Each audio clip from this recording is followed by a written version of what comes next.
గ్రంథనా శ్రీమద్ భాగవతం ఏకాదశ స్కందం 20వ అధ్యాయం 18వ శ్లోకం. విశుద్ధ భక్తి యోగం జ్ఞాన వైరాగ్యాలకి అతీతము. 18వ శ్లోకం. యథారంభేషు నిర్విణ్ణం విరక్త సంయతేంద్రియ అభ్యాసేనాత్మనో యోగి ధారయే దశలం మనః.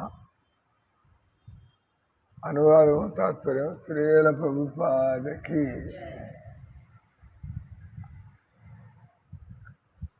భౌతిక సుఖముల కొరకు చేసేది అన్ని ప్రయత్నాలందు విసుగు వచ్చినవాడు, నిరాశకు గురి అయినవాడు ఆ యోగి ఇంద్రియ నిగ్రహాన్ని పొంది వైరాగ్యమును పొందును. పిమ్మట అతడు మనస్సును సాధన చేసి స్థిరముగా ఆధ్యాత్మిక స్థితిలో లగ్నము చేయవలను. ఎవరు రాసింది ఈ శ్లోకం? తాత్పర్యం చూడకుండా తాత్పర్యం అలాగే టైం అయిపోయింది. నిరాశ, గుండె పగిలిపోయేంత పీడలు, ఇంద్రియ భోగం యొక్క అనివార్యముగు ఫలములు. ఈ సంసారంలో ఎవడైతే ఈ శరీరాన్ని నమ్ముకున్నాడో వాడికి నిరాశ, గుండె పగిలిపోయేంత పీడ. అంతే కదా, జీవితంలో చూస్తుండగానే ఏది మనం అనుకున్నట్టుగా దొరకకుండా ఆ టాటా గారు పోయారు, రతన్ టాటా. లెక్కలేదు, కోట్ల దిక్కులేని ఎఫర్ట్. మామూలుగా అవన్నీ ఉన్నప్పుడు టాటా గారు వస్తున్నారు, టాటా గారు ప్రపంచం అంతా చచ్చాడు, ఫినిష్. వాడు ఆస్తులేదు, వాడేవాడు, ఈ ఆస్తులు ఎవరు అన్నట్టుగా అంతా పోయిందట. ఇటు మనుషులు ఎప్పుడు గుర్తుపెట్టుకొని ఇక ప్రభుపాద భాగవతంలో భౌతిక సుఖము కొరకు చేసేది అన్ని ప్రయత్నములందు విసుగు వచ్చినవాడు. అంటే అది మనం చూసే దృష్టి. కొంతమంది ఇతరుల జీవితాన్ని చూసి వాళ్ళ నుంచి నేర్చుకోవచ్చు, మనం పుస్తకాలు చదివి నేర్చుకోవచ్చు. మన చుట్టూ అంతా జరుగుతున్నది ఏంది దాన్ని చూసి మనం నేర్చుకోవచ్చు. అయితే మనకు ఉండేటువంటి జీవితంలో మనకు కలుగుతున్నటువంటి అనుభవాల నుంచి నేర్చుకోవచ్చు. అయితే మొట్టమొదట ఆధ్యాత్మిక జీవితంలో రావడానికి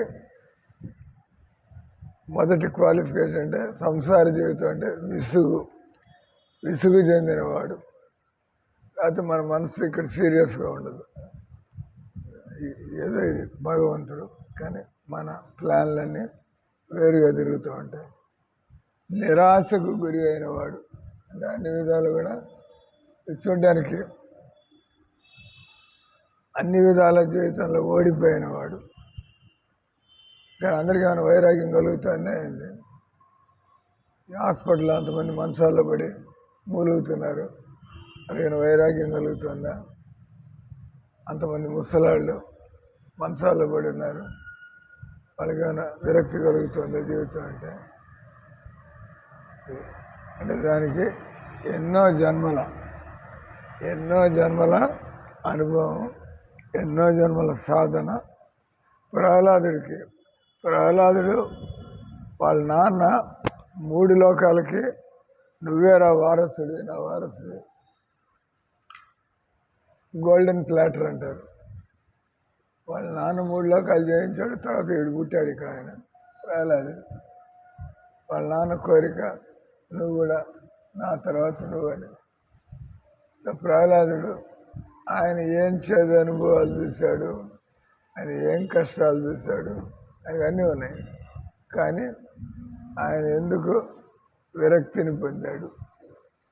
ఎందుకంటే పూర్వజన్మలో తల్లి గర్భంలో ఉన్నప్పుడు ఎలాంటి అసోసియేషన్, ఎలా జ్ఞానం పొందాలా, ఎలా వైరాగ్యాన్ని పొందాలా, అవి బాగా తలకెక్కిందా లేదా.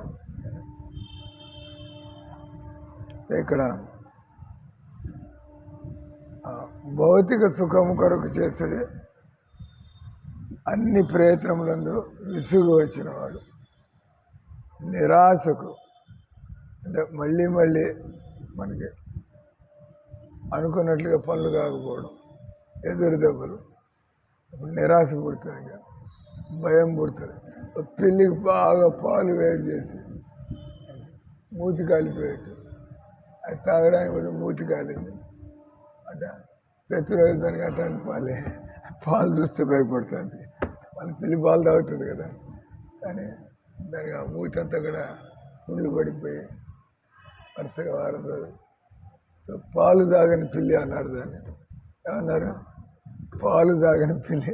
అదేం సార్ పిల్లి పాలు ఏదేదో ఇట్లా తయారైంది. ఎందుకంటే దానికంటే ట్రైనింగ్ ఇచ్చారు. ఆ రకంగా మనం కూడా ఈ సంసారం అంటే మనకి భయం పుట్టేట్టుగా తెలియటట్లే మామూలుగా భయం ఉన్నవాడిని పిరికాడు అంటారు. ఈ సంసారం అంటే భయం పుట్టిందంటే ఆయన అన్నాడు, ప్రహ్లాదుడు అన్నాడు, నాకు ఈ పాములు కాటేస్తున్నా, కత్తులతో పడుతుంది, దానికి ఏం భయలేదు. కానీ ఈ సంసారంలో ఉండటం వీటన్నిటితో అంటే శరీరంలో ఉండడం, ఈ శరీరంలో ఉండడం మనకి అంత ఏమంటారు, ఇన్కంపాటబుల్, ఇది వీలు కానటువంటి పరిస్థితి. మనం వెతికేదోటి, మనం ఉండేదో చోట, మనం వెతికేదోటి, మనకి దొరికేది ఇంకోటి. అంటే ఇక్కడ ఏమి ఆధ్యాత్మిక, ఇక్కడ ఎలాంటి ఆధ్యాత్మిక మనకి అవకాశాలు దొరకటం లేదు. ప్రభుపాది క్రియేట్ చేశాడు కాబట్టి ఈ మాత్రం మనకి దొరుకుతుంది. బయట ఎవడికి తెలుసు, మందిరాలు ఉన్నాయి, పుస్తకాలు ఉన్నాయి, అంతా. కానీ ఏం దశలు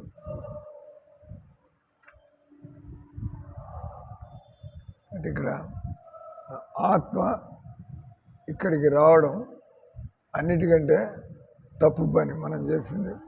ఈ సంసారానికి రావడం, ఇంక వచ్చిన తర్వాత ఏం చేస్తావా అంటే ఎలా భగవంతుని మర్చిపోకుండా ఉండాలి, లేకపోతే మళ్ళీ ఇంకో జన్మ తయారవుతుంది. భగవంతుని మర్చిపోయి బతికామంటే ఇక్కడ దొరికేదేం లేదు, కానీ మనం ఇంకో జన్మకి తయారవుతున్నాం.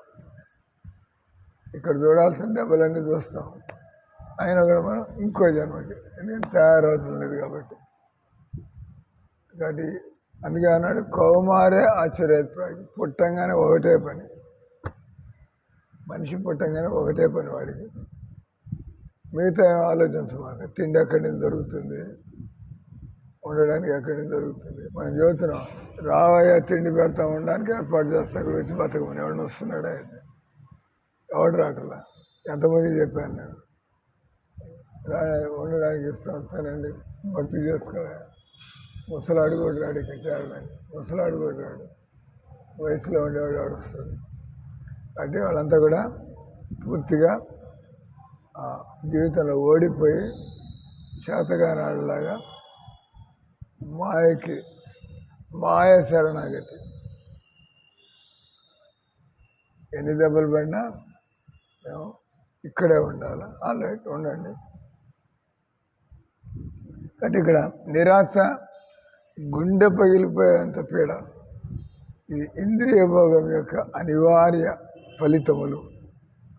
మనిషి క్రమంగా, ఇప్పుడు కాకపోతే తర్వాత, అది what is the story, mister Kailash. ఎంతమంది విన్నారు ఈ స్టోరీ? ఆ తోట మిస్టర్ కైలాస్, बहुत अच्छा कहानी है.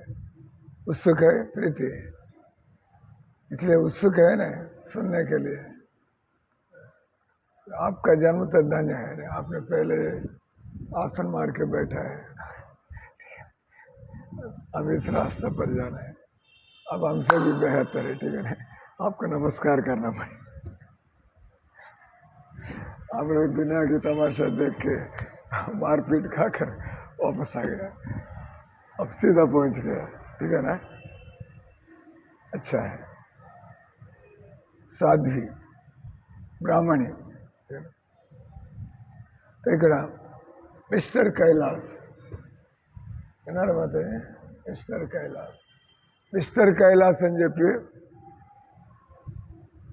ఎవరన్నా మీరే ఇబ్బంది పడమాక, మాధురి లాంటి వ్యక్తి, పర్వాలేదు కదా, నో ప్రాబ్లం.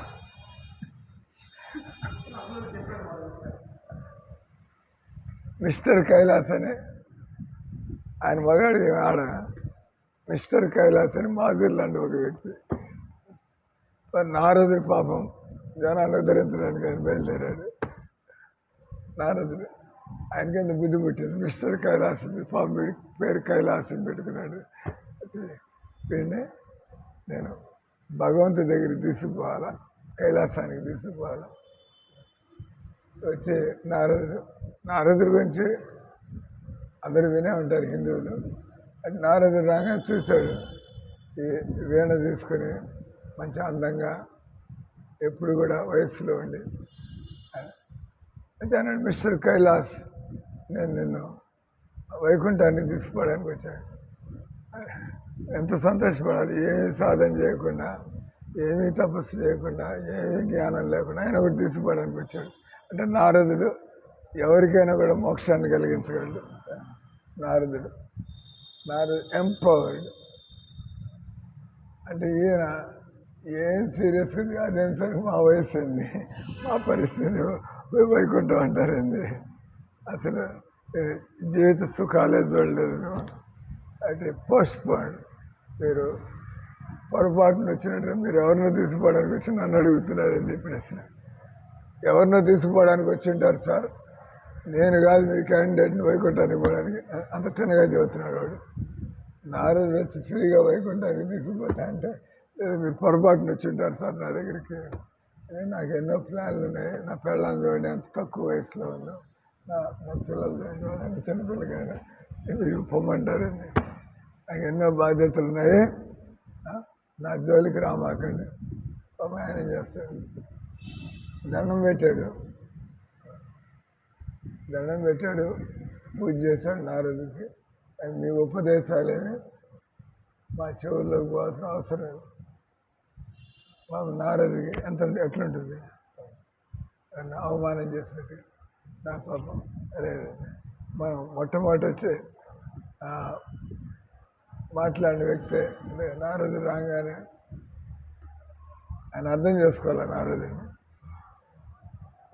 నారదుడు కాస్త నారాయణ మళ్ళా చూద్దాంలే. ఆ తర్వాత ఇంకొక 10 ఏళ్ల తర్వాత వచ్చాడు. ఇప్పుడు కానీ కొద్దిగా అనుభవం పండి ఉంటుంది వీడికి అని చెప్పి మళ్ళీ 10 ఏళ్ల తర్వాత వస్తే అంటే కైలాస్ వయస్సు ఆయనకి 30, ఇప్పుడు 40 వచ్చేస్తుంది. 40 ఏళ్ళకి మళ్ళీ నారదుడు వచ్చాడు. అంటే అప్పుడు అంటే ఏం సార్ కనబట్టలేదు, మా పిల్లలకి పెళ్ళిళ్ళు చేయాలి, ఏం చేయాలి, శాస్త్రాల్లో ఉంది కదా ఇదంతా, శాస్త్రాలు ఇదంతా ఉంది కదా, పిల్లకి పెళ్లి చేయకపోతే తప్పు కదా, కొడుకు పెళ్లి చేయకపోతే వాళ్ళ జీవితంలో సెటిల్ కాకపోతే, పుట్టించిన వాళ్ళు మేము కాబట్టి మేము చూసుకోకపోతే ఎవరు చేస్తారు. నారదుడు ఆర్గ్యుమెంట్ వచ్చి పిల్లకాయలు ఎదుగొచ్చారా, వాళ్ళ పెళ్ళిళ్ళు వాళ్ళ తంటాలు పడతారు, చెప్పినా కూడా వినకపోవచ్చు వాళ్ళు. అంతే కదా, వాళ్ళు లవ్ మ్యారేజ్లు అంటారు, నాకు ఇట్ట కావాలంటారు, అట్ట కావాలంటారు. నీకెందుకు వచ్చింది, వాళ్ళ బతికింది వాళ్ళు చూసుకుంటారు. పాపం వాళ్ళ అమాయకులు సార్, నేను కాకపోతే పిల్లగారు అమాయకులు అంట. మళ్ళీ నారదుడికి రెండోసారి కూడా అవమానం జరిగింది. నారదుల ఈ భూమి మీద నారదుడు కాకపోతే ఎవడు ధరిస్తాడు మనల్ని. నారదుడికి మళ్ళా ఆయన అంత ప్రభుపాద మీ అబ్బాయిని నాకు ఇవ్వండి, చక్కటి భక్తుని చేస్తా అంటే వాడు అడుగుతుంటాడో ఏం సరే, అరే రామాకృష్ణ అంటే మాకు ఎట్లా అనిపిస్తుంది, అరే వీళ్ళ తెలివితేట ఎట్ట పని చేస్తున్నాయి, వీళ్ళ జ్ఞానం ఏంది, వీళ్ళ నీచపు మానవుడికి దేవుడి దగ్గర తీసుకుపోతారు రావయ్య అంటే దాన్ని తిరస్కరిస్తే అటువంటి వాళ్ళని ఏమనాలి, ఇంకా వాడు మనిషే కాదు. నారదుడు మళ్ళీ పాపం 10 ఏళ్ళు ఓపిక పెట్టి మళ్ళీ గుర్తు పెట్టుకుని ఇంకా మళ్ళీ ఆయన వెనక్కి పోయి వెళ్ళిపోయాడు. నారాయణ నారాయణ మళ్ళీ ఇంకో 10 ఏళ్ళ తర్వాత వస్తే వీడికి ఏమైనా అనుభవం అన్న ఉంటే ఎదురు చూస్తున్నా అంటే భగవంతుడు కూడా ఎదురు చూస్తూ ఉంటాడు. ఎప్పుడు మనిషి నాకు ఈ సంసారంలో ఏది వద్దు, నాకు దేవుడే కావాలా, సంసారం అట్లా తయారైంది. ముందే అంటే నారదుడు మళ్ళీ వెళ్ళిపోయినాడు. మళ్ళీ ఇంకో 10 ఏళ్ళకి వస్తే అప్పుడు ఈయన కొద్దిగా 50 ఏళ్ళు కొద్దిగా డౌన్ అవుతున్నాడు. కైలాస కొద్దిగా ఆయనలో పటుత్వం అంటే 50 ఏళ్ళు దాటిందంటే 50% లైఫ్ అయిపోయింది. మెల్లిగా ఇంకా 50 ఏళ్ళ దాకా మన శక్తి పెరుగుతూ ఉంటుంది. 50 ఏళ్ళు వచ్చినప్పటి నుంచి మెల్లిగా మొదట్లో తెలీదు. అప్పుడు మళ్ళీ నారదుడు మళ్ళీ 50 ఏళ్ళకి మళ్ళీ వచ్చాడు. మళ్ళీ వచ్చినప్పుడు ఆయన ఇంకొద్దిగా మాట్లాడడం ప్రారంభించాడు. సరిగ్గానే అన్నాడు, కొద్దిగా ఆస్తులు అని కొద్దిగా చక్కబెట్టేసి నేను రెడీ అవుతాను సార్, కానీ ఇప్పుడు మాత్రం రెడీ కాలేను, మీరు చెప్పింది కరెక్టే, ఎవరు చనిపోవాలా, ఇప్పుడు మాత్రం నాలుగు చెప్పి తీసుకున్నాడు. వినలా అటు కైలాసం వెళ్ళా. అప్పుడు మళ్ళీ నారదుడు నారాయణ మళ్ళా 60 ఏళ్ళకి వచ్చాడు. 60 ఏళ్ళకి వస్తే వీళ్ళు మా పిల్లలు బుద్ధి లేనాడు సార్, ఎన్నిసార్లు చెప్పినాడు వింటలేదు అంటే, లేకపోతే నేను సంపాదించినంత కూడా వీళ్ళు దోపిడీ చేయనిస్తారు, కొద్దిగా టైం ఇవ్వండి నాకు, ఇవన్నీ కూడా వీళ్ళకి గట్టిగా మళ్ళీ ఆయన వెళ్ళిపోయినాడు నారదు. ఇంకో 10 ఏళ్ళకి మళ్ళీ అప్పుడు 70 ఏళ్ళు వచ్చాయి. అప్పుడు ఈయన కర్ర పట్టుకుని ముసలాడేయండి అంతా అయిపోయింది ఎవ్రీథింగ్. నారదు వచ్చేప్పుడు ఈసారి నారదుడు వచ్చేప్పుడు 70 ఏళ్ళకి కైలాస్ లేడు, పోయాడు. మా నాన్న పోయాడని పిల్లలు అంటారు, మా నాన్న చనిపోయినాడు అంటే నారదు తన దృష్టి పెట్టి ఏమంటాడు, ఎప్పుడు ఇంటికి అటాచ్ అయి బతికాడు కాబట్టి వీడు అక్కడ కుక్క ఉంది, అక్కడ ఇంతకు ముందు లేని కుక్క ఒకటి అక్కడ తయారైంది, అది గుర్తుపట్టింది నారదు. అయినా కూడా వాడు రెడీగా కుక్క జన్మెత్తినా కూడా ఇంట్లో అంత యజమానిగా బతికి ఇవన్నీ చేసి కుక్క జన్మెత్తి అప్పుడు కూడా ఏమంటున్నాడు, కొద్దిగా పిల్లలు వాళ్ళు మూర్ఖులు సార్, వాళ్ళు నేను దగ్గర ఉన్నా కాబట్టి రానీయటం లేదు వీళ్ళతో. అంతే మనిషి కావండి బుద్ధి పని చేస్తే కుక్క కావండి ఇంకేం బుద్ధి పని చేస్తుంది.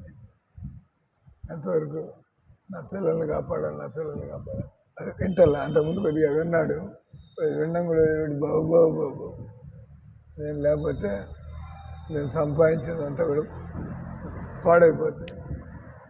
తర్వాత ఇంకో 10 ఏళ్ళు కుక్కలు బతికేది, 10-12 ఏళ్ళు వచ్చేప్పటికి కుక్క కూడా పోయింది. ఏమైంది ఆయన వాళ్ళ దృష్టి సారిస్తే ఆయన పాము జన్మెత్తున్నాడు నారదు. పాము జన్మెత్తి ఇప్పుడు అర్థమైంది, ఆయనకాల తోటలో పాము జన్మెత్తి. వాళ్ళంతా లేటుగా లేస్తారు సార్, ఆ మిగతా వాళ్ళంతా వచ్చి కాయలు పూలు అన్నీ కోసుకుపోతున్నారు, నేను వాళ్ళని భయపెట్టి సాపు చేస్తాను. వాళ్ళంతా సోమరిపోతులాగా 7 కిలో ఎదురైతే 8 లోపల నేను ఇంకా పాము అయి తిరుగుతున్నాను. ఇంకా నాకు కాదు ఇది అంతకంటే నిజమైన జన్మ ఉంటుంది. నారు ఇట్ట కాదు అంటే మనుషులు ఏ విధంగా బతుకుతారు. నారదు కేకేయడం పాము పాము పాము పాము అని చెప్పి ఇంట్లో వాళ్ళంతా నిద్రలేచి వస్తారు. పాము అంటే అందరూ భయపడతారు కదా. ఇక పాము తిరుగుతుంది. ఏమవుతుంది, అందరూ నలుగురు కొడుకులు వాళ్ళ నాన్నని చితగొట్టి ఆ పాముని తలకాయ మీద కొట్టి, ఒకడు తోక మీద కొట్టి, నడు ఎరగొట్టి పిల్లలంతా దాన్ని చుట్టూ రోజని నాన్నని కాస్త వాళ్ళే కొట్టి కొట్టి చంపుతారు. అప్పుడు నారదుడు, వాళ్ళకి తెలియదు, నారదుడు చెబుతాడు, ఇది పరిస్థితి, నువ్వు మనిషిగా పుట్టి నువ్వు చక్కగా వయసుతో పాటు కొద్దిగా ఇవన్నీ కూడా నేర్చుకోకపోతే నీకు ఏం దృష్టి పట్టింది. మిస్టర్ కైలాస్ ప్రభుపాద రోజు చెప్పిన స్టోరీ ఇది. ఇక్కడ మనం చదువుతుంది, మనిషి క్రమంగా నిరాశకు లోనై లౌకిక జీవితంలో పొద్దున్న నిద్ర లేవగానే 70 ఏళ్ళు దాటిన తర్వాత మన మూతి సరిగ్గా ఉందా లేదా, మన చెయ్యి కదులుతుందా లేదా ఏం తెలీదు. సడన్గా టక్కని మెదడులో కొద్దిగా అట్లా అయిందంటే టక్కని చెయ్యో కాలు పడిపోతుంది. ఆశ్చర్యం, ఇది శరీరం మూలపడాల్సిందే కదా. 70 ఏళ్ళు దాటంగా మనకి ప్రతిరోజు నిద్రలో ఈరోజు సరిగ్గానే ఉన్నానా లేదా, దేవుడి దేవుడు ఈరోజు కలిసి, కానీ ఏదో ఒక రోజు వస్తుంది మళ్ళీ అన్నీ ఆ కట్ అయిపోయింది. కొద్దిగా పక్షవాతం వచ్చింది, లేదా బ్రెయిన్ స్ట్రోక్ వచ్చింది, గుండెపోటు వచ్చింది, హాస్పిటల్కి తీసుకుపోయినారు.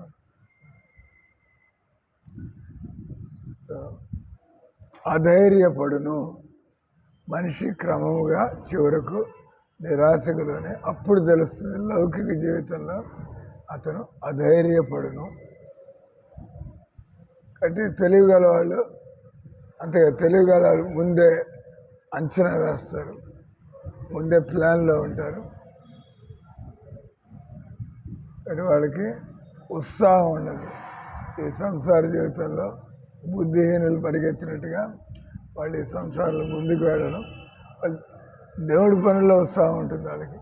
పిమ్మట భగవంతుడి ఉపదేశం వల్ల లేదా భక్తుని ఉపదేశం వల్ల అతడు తన సంసారపు విరక్తిని, నిరాశను ఆధ్యాత్మిక విజయంగా, కాబట్టి ఇక్కడ మనం ఏదో నిరుత్సాహంగా ఉండాలని కాదు, మనం మన ఆలోచనలు కోరికలు మార్చుకొని ఇక నాకు అవకాశం భగవంతుడి మనకి అనుభవం కలగటంలా, కానీ మనకు అర్థమైంది కాబట్టి భగవన్నామం అంటూ ఉంటే మనకి అమరమైనటువంటి ఆత్మ, రోగం లేనటువంటి ఆత్మ, సావు లేనటువంటి ఆత్మ, ముసలితనం లేనటువంటి ఆత్మ, అది మనకి అర్థమైంది. మనం ఆశతో అక్కడ నిరాశ, ఆశ, నేను ఇంకా భక్తి చేస్తూ ఉంటే నాకు నా స్వస్వరూపం, నా స్వరూపం ఏందో నాకు తెలుస్తుంది. అతడు దాన్ని ఆధ్యాత్మిక విజయముగా మార్చుకున్నాను. వాస్తవానికి కృష్ణ భగవానుడే మనకు ఏకైక నిజమైన మిత్రుడు. కృష్ణ భగవానుడే ఏకైక, అంటే ఎవరు కూడా మనకి ఏమీ చేయలేరు. ఎవరి కర్మలు వాళ్ళు అనుభవించాలి. మన ఇంట్లో ఒక కుటుంబంలాగా ఉంటున్నాం కాబట్టి మనం మన అమ్మాయికి ఏమైనా చేయగలము, లేదా మన అమ్మ మనకి ఏమైనా చేయగలదు, అంత అయ్యే పనులు కాదు. ఈ సంసారంలో మనం ఒంటరిగా వస్తాం, ఒంటరిగా పోతాం. మనం చేసిన వాటన్నిటికీ ఒంటరిగా మనమే మనంతా కలిసి ఉంటాం. వాడికో యాక్సిడెంట్ హాస్పిటల్ బయటికి పోతాం. ఇప్పుడు రాజు ప్రభుకి అంతా కలిసే ఉంటున్నాం. ఏం చేయగలిగాం మనం? కాబట్టి కృష్ణ భగవానుడే ఏకైక నిజమైన మిత్రుడు. ఈ సరళమైన అవగాహనయే భగవంతుని సాంగత్యంలో ఆధ్యాత్మిక ఆనందమయ నూతన జీవితానికి మనిషిని చేర్చగలదు. కాబట్టి మనిషి ఎప్పుడైతే పూర్తిగా అని అంటారు డిసప్పాయింటెడ్, డిస్గస్టెడ్, ఫ్రస్ట్రేటెడ్, అంటే మనకి భౌతిక జీవితం అంటే అటువంటి వాళ్ళు ఎప్పుడు భగవంతుడి పనుల్లో పడి వాళ్ళ జీవితాన్ని గడుపుతూ ఉంటారు. ఇదే మానవ జీవితం యొక్క సరైనటువంటి అంటే వైరాగ్య జ్ఞానాలతో, వైరాగ్యము, జ్ఞానము, భక్తి. ఎవరయ్యా మనిషి అంటే ఎవరికి ఎంత వైరాగ్యం ఉంటే వాడంత గొప్పవాడు, ఎవరికి ఎంత స్పష్టమైనటువంటి ఆత్మజ్ఞానం ఉందో వాడంత గొప్పవాడు, ఎవరికి ఎంత భక్తిలో పట్టుదల ఉందో, తర్వాత దేవుడి దయ వల్ల అనుభవం కలిగి ఎవరైతే మనకి అనుభవం కలిగితే ఇంక మనంతటి మనమే అది కూడా ఒక ఇంటాక్సికేషన్ లాగా.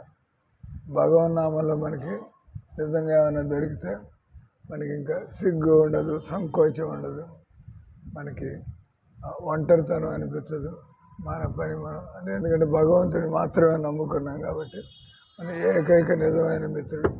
అంటే ఎప్పుడు మనకి ఒంటరితనం అనిపించదు. ఈ రకంగా మనిషి నూతన జీవితం దాన్ని అంటే సెకండ్ బర్త్. మొదటి బర్త్ వచ్చి శరీరం, రెండవ బర్త్ వచ్చి మనల్ని మనం తెలుసుకుని మన జీవితాన్ని మనం గడపడం. హరే కృష్ణ హరే కృష్ణ కృష్ణ కృష్ణ హరే హరే, హరే రామ హరే రామ